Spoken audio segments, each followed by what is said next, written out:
Le film commence en 2007, dans une école à New York, où nous rencontrons Reed Richards. Étant encore un enfant, ce jour-là, en classe, il doit se présenter à tout le monde et dire quelle est sa profession de rêve. Dès son plus jeune âge, notre protagoniste se révèle être un enfant extraordinairement intelligent. Il annonce à tous qu'en grandissant, il veut devenir la première personne au monde à réaliser la téléportation. Cependant, ceux qui ont de grands rêves, comme le sien, sont généralement la cible des moqueries des esprits étroits. Il tente d'expliquer que, de la même manière qu'il est aujourd'hui possible de transmettre des informations quantiques d'un endroit à un autre à travers l'espace, une machine capable d'envoyer des personnes pourrait également être créée. Il mentionne même qu'il construit une telle machine dans sa voiture pour transporter de la matière d'un endroit à un autre. Mais même son professeur ne croit pas en ses paroles et lui demande de choisir une profession réelle. Cependant, un autre enfant de la classe, Ben, semble véritablement intéressé par son ambition. Au crépuscule ce même jour, nous découvrons qu'il vit dans une sorte d'entrepôt. En enquêtant sur la raison d'une telle précipitation, il trouve des chiens essayant d'entrer dans une voiture, à l'intérieur de laquelle Reed se cache, le suppliant de ne pas lui faire de mal. Ils se reconnaissent tous les deux et commencent ensemble à chercher la pièce dont notre protagoniste a besoin pour sa machine de téléportation. Plus tard, ils arrivent chez eux avec les matériaux nécessaires, se dirigeant immédiatement vers le garage, où Reed travaille et donne forme à chacun de ses projets ambitieux. La machine qu'il construit à ce moment-là est relativement petite, et après avoir terminé les derniers détails, il active le mécanisme pour téléporter une voiture jouet. Il supplie son invention de ne pas exploser, mais l'appareil fait trembler toute la maison. L'énergie est coupée, le signal est trop puissant, et rien qu'en l'activant, il provoque une panne d'électricité dans tout le quartier. Cependant, la voiture disparaît, et à sa place apparaissent des roches qui, vraisemblablement, proviennent de l'endroit où le jouet a été envoyé. 7 ans plus tard, nos protagonistes participent à la foire scientifique de l'école. Ils affirment avoir travaillé sur cette invention depuis la 5e année, et pour la première fois, ils sont prêts à la présenter publiquement. Reed explique qu'il s'agit d'un téléporteur, et lorsqu'il s'apprête à utiliser la voiture jouet à nouveau, Ben avoue l'avoir oublié. Alors, son ami demande à emprunter un avion qu'ils parviennent à envoyer dans un autre endroit, mais quelque chose tourne mal. Le jouet réapparaît, endommagé et couvert de sable. Malgré cet exploit, le professeur décide de les disqualifier, affirmant que ce n'était rien d'autre qu'un tour de magie. Cependant, un homme et sa fille s'approchent, visiblement intrigués par l'artefact. Ils leur disent que ce qu'ils ont accompli est fascinant, car ils ont également essayé de développer quelque chose de similaire et ont obtenu des résultats comparables. Touchés par leur potentiel, ils décident d'offrir à Reed Richards une bourse complète de la Fondation Baxter. Ainsi, Ben aide son ami à emménager dans sa nouvelle maison, où ils sont tous deux conduits à la chambre où Reed vivra. Notre protagoniste ne tarde pas à visiter les installations et à explorer chaque recoin du lieu. Il est émerveillé de découvrir l'immense bibliothèque, où il rencontre Sue, assise à l'une des tables.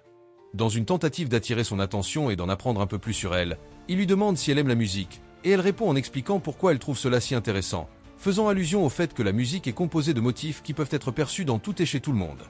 Elle mentionne même avoir remarqué un motif chez lui, devinant que Reed veut devenir célèbre et reconnu. Il est évident que beaucoup de personnes autour de lui ont dit comment voir le monde, mais qu'en ignorant ces avertissements, il est parvenu là où il est. Cependant, Reed précise qu'il ne cherche pas la célébrité, mais à faire une réelle différence. Pendant ce temps, Franklin Storm défend sa décision devant le conseil concernant l'inclusion du jeune Reed Richards dans l'équipe. Il croit fermement qu'en combinant l'ambition du garçon avec les avancées existantes, il pourrait découvrir d'autres dimensions, et même de nouvelles planètes, capables de fournir des ressources et des énergies alternatives pour la Terre. Cependant, le projet inclut également Victor Doom, qui en est à l'origine il y a plus de 10 ans, malgré ses précédentes mauvaises expériences avec lui. Franklin est prêt à assumer la responsabilité, convaincu que Doom et Reed pourraient ensemble construire la machine de téléportation. Pour cette raison, Franklin rend visite à Victor chez lui pour lui dire que quelqu'un d'autre a eu la même idée, et que cela a fonctionné, mais il sait qu'il va demander de l'aide, bien que Doom n'ait aucune intention de travailler pour lui ou le conseil de la Fondation. Cependant, lorsqu'il apprend que Sue fait également partie du projet, il change d'avis et accepte de se joindre à eux. Au fil des jours, Reed découvre le laboratoire où la construction du projet auquel il a consacré toute sa vie sera réalisée. En examinant les plans, il réalise l'immense capacité intellectuelle de la jeune femme. Elle lui explique que son rôle dans le projet sera de concevoir les combinaisons protectrices que les sujets porteront pour se téléporter vers cette mystérieuse autre dimension. Bientôt, Reed rencontre Victor, qui était en réalité le créateur original du projet. Lorsqu'il le présente, Victor examine rapidement les plans et documents de Richard. Il lui explique qu'il est celui qui a imaginé le portail quantique, étant encore plus jeune que Reed à l'époque. Mais ce qui l'impressionne vraiment, ce ne sont pas les plans, mais le fait que Richard ait réussi à activer sa machine dans une voiture, en utilisant des câbles d'occasion et un peu de papier d'aluminium, sans détruire la planète dans l'opération. Bientôt, il montre à notre protagoniste des images capturées par un drone envoyé dans ce nouveau monde. Les possibilités de découvrir des ressources inexplorées suscitent un enthousiasme général, mais Victor pense que peut-être l'humanité ne le mérite pas, car, selon lui, ce sont les mêmes dirigeants qui détruisent la planète qu'ils prétendent protéger.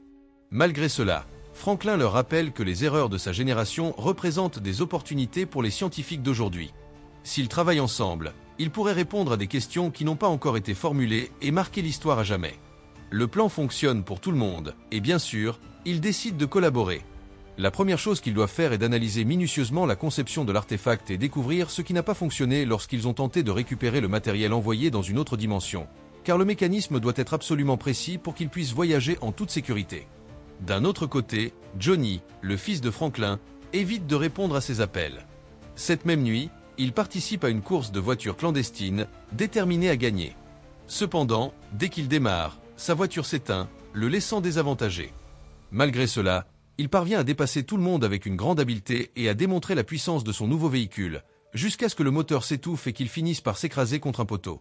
Quelques heures plus tard, Franklin doit aller le chercher à l'hôpital, visiblement déçu que Johnny gaspille son intelligence dans ce genre d'activité, d'autant plus qu'il a lui-même construit la voiture. Son père lui fait clairement comprendre qu'il ne rendra pas le véhicule qu'il a construit avec son argent, du moins pas avant qu'il ne le mérite, en travaillant avec lui. Sans autre option, nous voyons Johnny arriver au laboratoire, prêt à collaborer au projet, même si sa présence ne plaît pas à Victor. Malgré tout, le jeune homme se présente à Reed, et ils établissent rapidement une bonne relation. Ainsi, nos protagonistes commencent la construction de l'artefact. Les jours passent entre effort et concentration. Ils poussent leur esprit à la limite pour assembler la machine, concevoir les combinaisons et finaliser les plans, peaufinant chaque détail tout en apprenant peu à peu à mieux se connaître et devenant non seulement une équipe, mais de véritables amis. Même Sue et Johnny parviennent à renouer après un long moment. Bien sûr, Reed n'oublie pas Beth. Il lui montre chaque petite avancée du projet ambitieux auquel ils ont consacré leur vie, le remerciant pour son soutien inconditionnel à chaque étape, même s'ils ne sont pas physiquement ensemble. Un après-midi, Reed s'endort. Quand Sue le réveille, ils commencent tous deux à parler d'autre chose que du projet.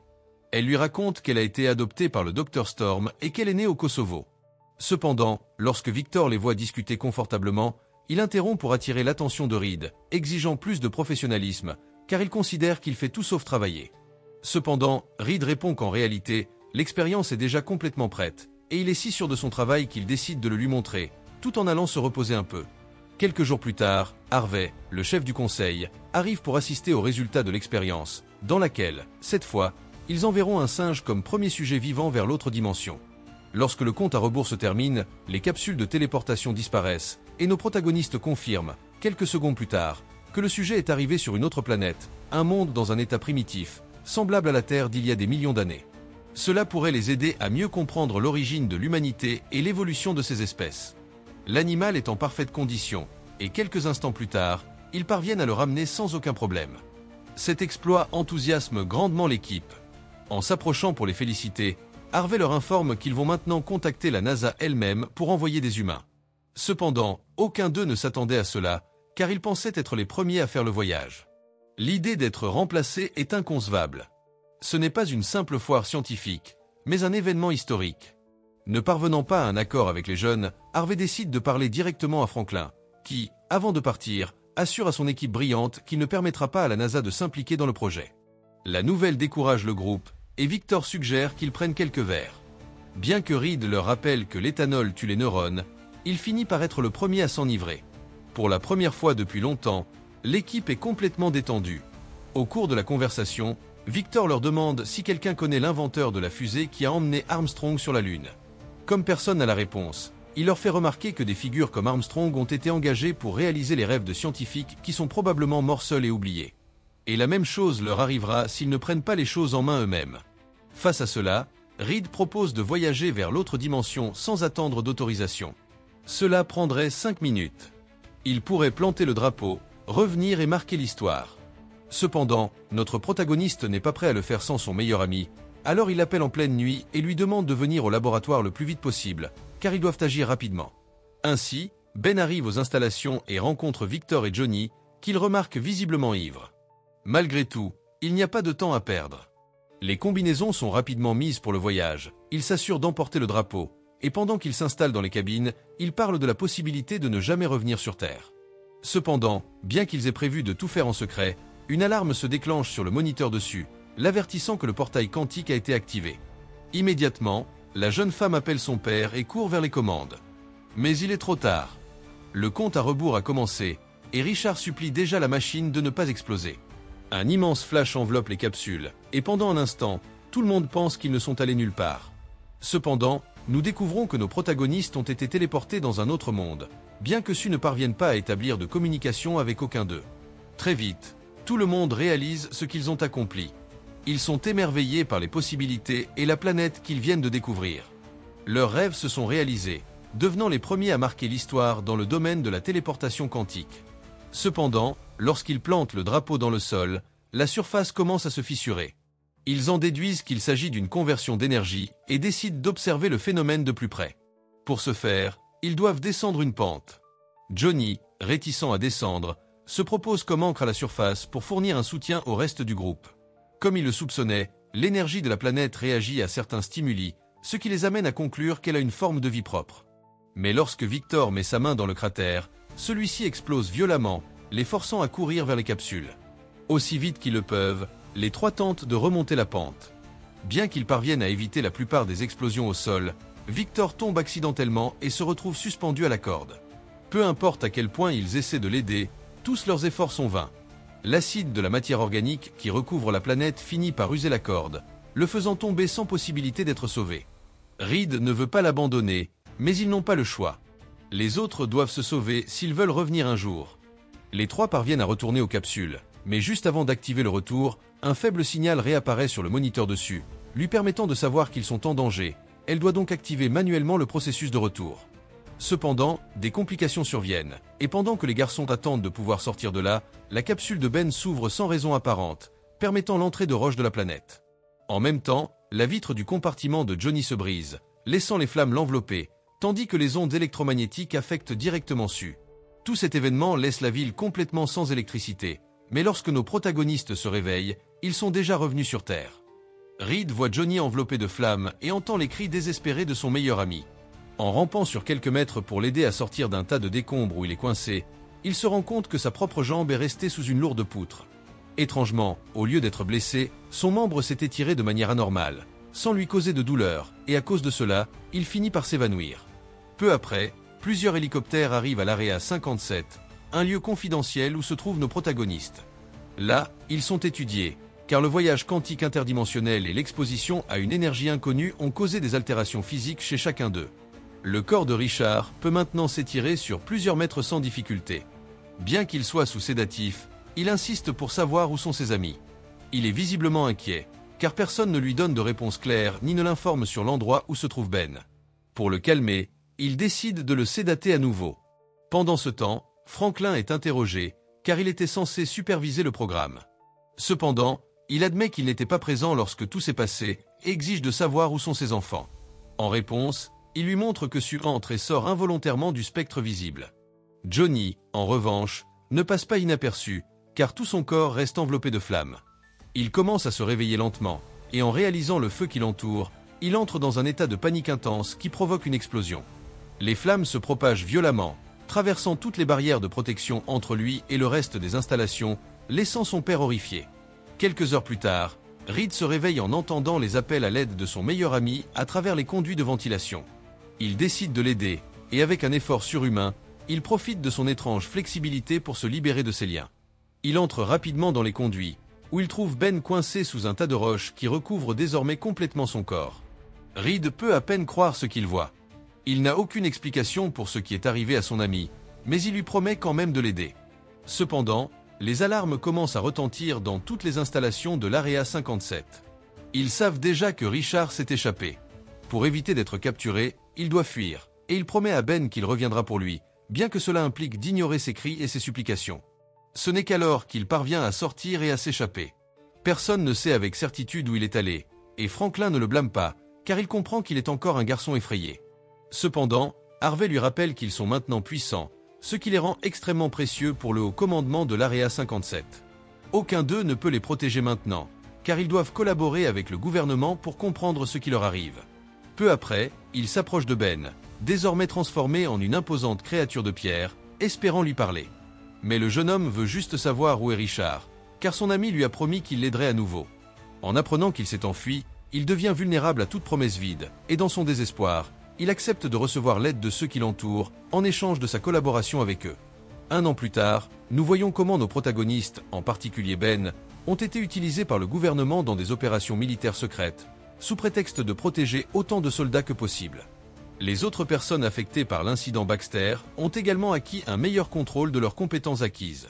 Maintenant, Johnny peut éteindre les flammes qui enveloppent son corps et projeter des sphères et des rafales de feu à volonté. Sa sœur Sue, quant à elle, a appris à maîtriser son invisibilité, tant sur elle-même que sur les objets autour d'elle. En plus de perfectionner la création de champs de force, tout cela a été possible grâce au composé de l'autre dimension, connu sous le nom de Planète Zéro. Cette dimension contient une énergie ayant le potentiel de transformer complètement les capacités militaires connues, et seuls eux auront accès à ces ressources une fois le second portail quantique terminé. Ils pourraient même contrôler les deux mondes. Nos protagonistes sont forcés de s'entraîner régulièrement pour perfectionner leurs compétences. La torche humaine peut déjà voler à grande vitesse tout en neutralisant les menaces aériennes. Elle sera donc envoyée dans une mission à haut risque. Mais lorsqu'elle en parle à sa sœur, celle-ci exprime son désaccord sur le fait que ces conditions soient qualifiées de pouvoir. Elle n'est pas prête à devenir un outil du gouvernement et lui rappelle qu'ils n'ont accepté l'aide de Harvey que parce qu'il a promis qu'il chercherait un remède. La torche se réunit avec des connaissances de Washington pour leur montrer le nouveau portail quantique et leur présenter Franklin Storm, superviseur de l'expérience. Mais en sa présence, il mentionne qu'il prévoit d'envoyer Johnny sur le champ de bataille dès que possible. Face à cela, l'homme cherche sa fille, la trouve en train de réapparaître dans l'air, et lui révèle où ils ont l'intention d'envoyer son frère. Il sait que le seul moyen de l'empêcher de devenir une arme est de trouver un remède, ce qu'il ne peut accomplir que s'ils parviennent à accéder à nouveau à la planète Zéro. Cependant, ouvrir la porte quantique est impossible sans l'aide de Reed Richards. Pour Sue, cependant, c'est une question délicate, car elle sait qu'il les a abandonnés. Malgré tout, son père lui demande de le retrouver, espérant le convaincre de collaborer à l'ouverture du portail et de trouver un remède pour tous. Ainsi, la jeune femme accepte de le chercher et découvre immédiatement qu'il y a des rapports sur son vieil ami dans différentes parties du continent américain. Il a été vu en train d'acheter des artefacts et des pièces métalliques, tout en cherchant constamment son ami. Sans perdre de temps, Sue commence à établir des motifs pour tenter de localiser son emplacement. En parallèle, quelque part au Panama, nous voyons un homme acheter une pièce métallique. Après s'être éloigné et être complètement seul, il relâche l'élasticité de son visage, révélant qu'il s'agit de Reed, cachant sa véritable identité. Notre protagoniste a enquêté sur sa nouvelle condition et cherché un moyen d'aider son meilleur ami, en développant un transporteur individuel qui lui permet de retourner sur la planète Zéro. Cependant, lorsque Sue parvient enfin à le localiser, Harvey prépare Ben pour cette nouvelle mission. En quelques heures, ils réussissent à l'atteindre, et Reed est forcé d'affronter les soldats qui tentent de le capturer, utilisant ses capacités élastiques pour se défendre, jusqu'à ce que son ami apparaisse, visiblement en colère, exigeant de savoir pourquoi il les a abandonnés. Lorsque Reed admet que tout était de sa faute, Ben le met hors d'état d'un seul coup. Déjà confiné dans l'avion, notre protagoniste découvre que Ben souffre de douleurs constantes dans tout son corps, jour après jour. Il lui promet de réparer cela, mais Ben ne le croit plus. Il lui a dit la même chose il y a 1 an, puis il a disparu. Maintenant, il ne le considère plus comme fiable, encore moins comme un ami. En arrivant aux installations, Sue est la première à lui parler. Elle s'excuse de l'avoir retrouvé, mais le supplie également de les aider à ouvrir le portail et à découvrir comment inverser ce qui leur est arrivé. Cependant, Reed répond avec scepticisme, lui demandant si elle croit vraiment que toutes ces personnes se soucient de lui, soulignant qu'ils ont évidemment utilisé Ben. Mais Sue l'avertit qu'ils feront de même avec Johnny s'ils n'agissent pas à temps. À ce stade, Richard se demande comment aurait été sa vie si elle et son père ne l'avaient pas trouvé à la foire scientifique. Mais Sue lui rappelle qu'il a toujours voulu faire une différence avec son travail, et que c'est précisément le moment qu'il attendait. Ainsi, il l'emmène au nouveau portail quantique pour commencer son travail. Il retrouve immédiatement Franklin, et en quelques minutes, il commence à ajuster les codes nécessaires pour activer l'artefact. Pendant ce temps, le docteur Storm profite de l'occasion pour parler à son fils. Il lui parle du retour de Reed et de la possibilité qu'ils puissent retrouver la vie qu'ils avaient avant. Cependant, Johnny n'est pas enthousiaste. Pour la première fois de sa vie, il a l'impression d'être quelqu'un d'important et défend sa participation aux missions secrètes. Il ne veut même pas écouter son père, car il considère que c'est lui qui a causé l'accident dans le projet Baxter. Malgré tout, lorsqu'il revoit Reed, il le salue avec affection. Peu après, le portail quantique est à nouveau activé et envoie un groupe de sujets sur la planète Zéro, où ils découvrent un paysage complètement changé à côté d'une étrange empreinte thermique qui se dirige vers eux. Lorsqu'ils la visualisent plus clairement, ils trouvent une figure humaine fusionnée avec un élément externe, et Franklin est le premier à avertir qu'il s'agit de Victor Doom. Constatant son état détérioré, il décide de le ramener pour l'aider. Cependant, lorsqu'Harvey tente de communiquer avec lui, il découvre que sa combinaison protectrice a fusionné avec son corps. Bien qu'il promette de l'aider, il exige qu'il révèle tout ce qu'il sait sur ce monde, car les futures expéditions en collaboration avec le gouvernement en dépendront. D'une voix sombre et affaiblie, Victor affirme que c'est la planète elle-même qui l'a maintenu en vie, lui octroyant une force extraordinaire et un pouvoir inégalé que, selon lui, des gens comme Harvey ne devraient jamais posséder. Immédiatement, ses yeux s'illuminent, et rien qu'en y pensant, il élimine tout spectateur. En quelques secondes, les scientifiques et les médecins subissent le même sort, plein de haine envers les personnes ambitieuses comme Harvey. Victor avertit qu'il ne permettra à personne de ruiner son monde. D'une simple pensée, il se libère des attaches qui le retenaient et déclare qu'il est prêt à détruire la Terre pour sauver la planète qu'il a transformée. Soudain, le corps d'Harvey commence à chauffer à l'intérieur de la combinaison. Ses veines rayonnent d'une intense couleur rouge, et quelques instants plus tard, il meurt d'une manière effrayante. Victor détruit ensuite les portes, activant le code rouge. Le chaos éclate dans les installations, et à chaque pas qu'il fait, les morts se multiplient, sans qu'il ait besoin de bouger un seul doigt. Les balles ne peuvent pas l'atteindre, et nos protagonistes comprennent qu'ils doivent intervenir le plus rapidement possible. Ils voient des gens courir dans toutes les directions, mais cette fois, Reed n'a pas l'intention de fuir. Lorsque les frères Storm se réunissent, ils se demandent où peut bien être leur père.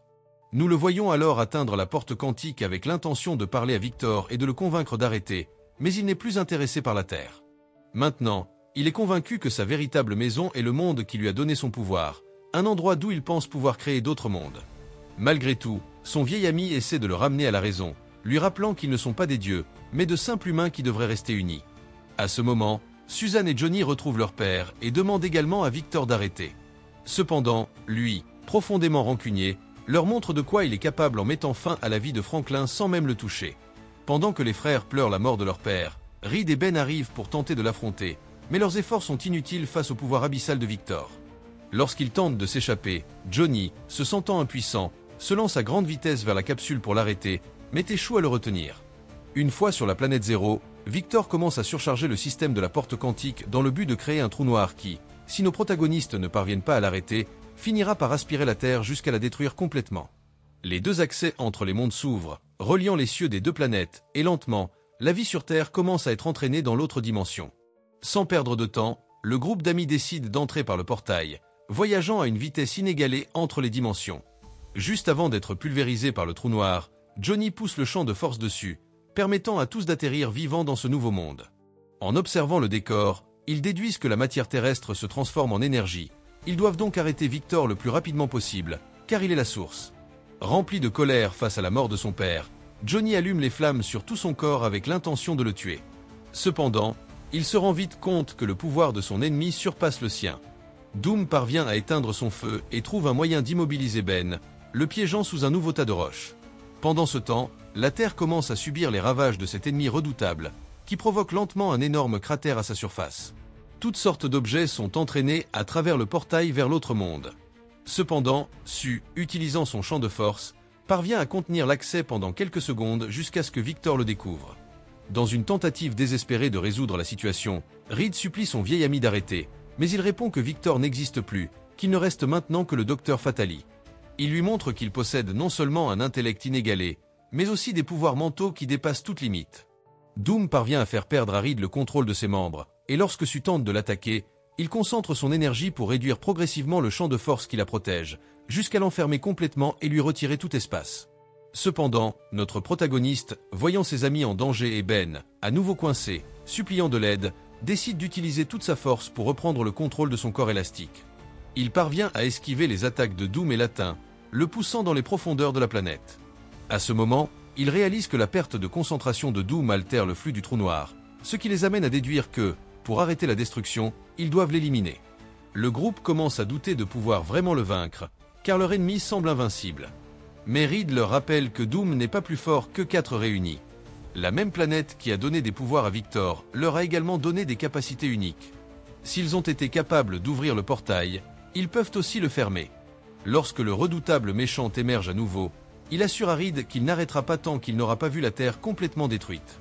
Cependant, cette distraction l'empêche d'anticiper les attaques de Ben, qui le désoriente juste avant de recevoir les tirs de Johnny. De plus, Sue profite de l'occasion pour le contenir avec des champs de force. Reed, alors, se lance dans un combat corps à corps, tandis que Doom ne se rend pas compte que tout cela fait partie d'un piège. Lorsqu'il se retourne, il découvre que Ben était caché par Sue, et celui-ci lui donne un puissant coup qui le projette directement dans le trou noir, où il est désintégré. Au même moment, Johnny détruit les piliers de la structure de Doom, permettant à tous de s'enfuir avant que le portail ne se ferme. Juste à temps, ils parviennent à revenir sur Terre. Ils ont sauvé tout le monde, bien qu'ils n'aient pas pu éviter les immenses dégâts laissés en conséquence. Enfin, ils rencontrent des hauts commandants militaires, qui proposent de continuer avec ce qui avait été précédemment établi. Cependant, Reed Richards refuse résolument et décide de parler au nom de tous, car personne ne veut être surveillé ou constamment contrôlé. Tout ce qu'ils désirent, c'est avoir leur propre espace pour travailler et la pleine propriété de toutes leurs découvertes. Car, après tout, les gouvernements ne pourront pas ignorer la menace qu'ils représentent. Ce n'est qu'ainsi qu'ils parviennent à prendre le contrôle d'une installation gouvernementale secrète, qui commence à être évacuée pour leur usage exclusif. Cependant, ceux qui restent sur place travailleront désormais sous leur direction. Nos 4 protagonistes sont émerveillés par le centre de recherche qu'ils pourront désormais utiliser librement. Ils cherchent un nom pour les installations et au début, envisagent d'honorer le regretté docteur Franklin Storm. Cependant, ils se souviennent bientôt qu'ils ont également besoin d'un nom pour leur équipe. Alors, Reed, réalisant qu'ils sont 4 et qu'ils sont vraiment fantastiques, a une idée brillante. C'est ainsi que le film se termine.